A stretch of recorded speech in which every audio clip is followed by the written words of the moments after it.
Okay, Tess, we're gonna try this again. Okay, back to what we were talking about. We left off with that bond of brothers, like with you and Jared and uh, and Colin have. Well, me, Norris, and Duna grew up that same way. As brothers, cousins but brothers. Okay, so let me give you a little background of Rust City, how Rust City came about. As far as I can remember and understand, people migrated from the south uh, to the area which is known as Rust City, which is surrounded by railroad tracks, just like a little fortress. Those people came from most of the people from Rust City migrated from the south there back in the early, I guess you could say the 40s and the 50s, whatever. Man, it was a time when people had uh, farm animals out in Rust City, horses and cows and chickens and all that stuff were out there. But that's how it got the name Rush, Rush City, because that little piece of land, people rushed to it, and claimed it and got it. It was a time when those streets were all dirt roads out there.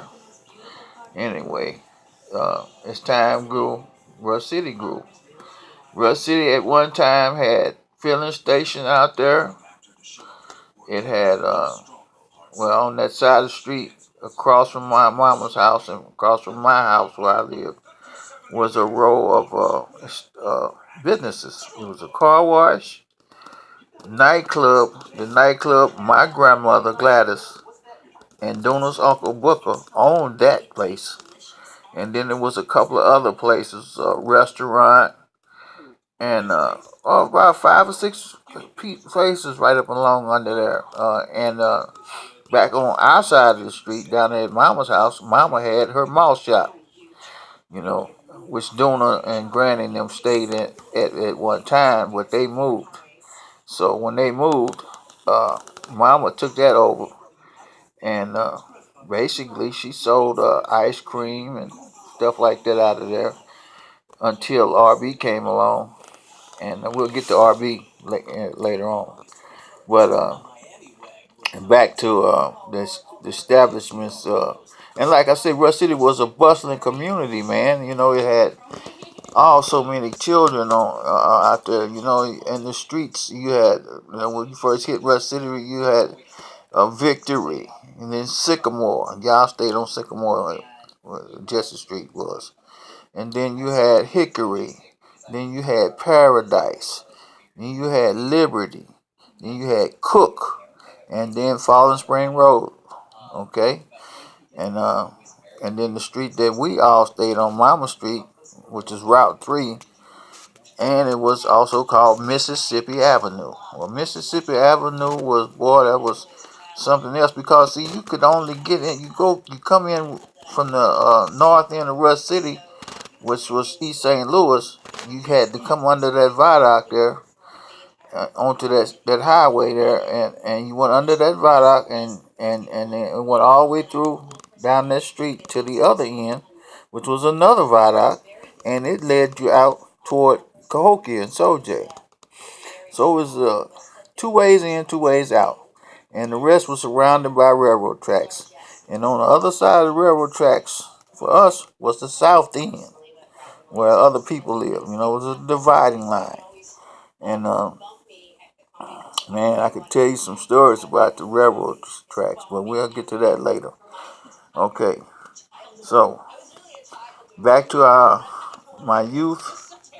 I guess by the time I started getting up toward uh, older, fourth, fifth grade, you know, uh, Mama.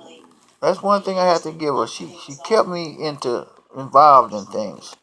And I got to the point where she had involved me and Duna was going to Cub Scout meeting outside of Rush City. They had got us involved through somebody, my grandmother's, mom and them church. and they got us and had us going to Cub Scout meeting. Man, that was something new for me and Duna. And eventually, I was promoted from the Cub Scouts to the Boy Scouts. I was a year older than Duna, so I went up to the Cub Boy Scouts. So I was in the Boy Scouts by myself before Duna came along.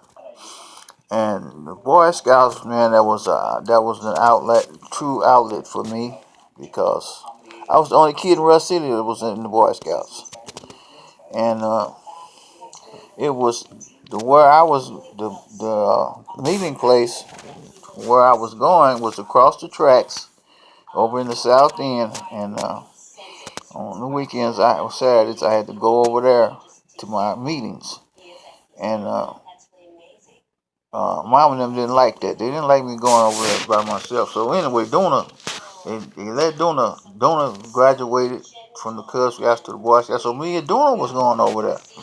So me and Duna, and we had one rule. We were supposed to go straight to our meetings and then come back home together. Well, you know that didn't work out because Duna, I mean, sometimes we would go to our meetings and then we would split up. And I tell Duna, I say, man, you got to meet at them tracks, at a certain time, because I'm going home. I ain't finna get in no trouble.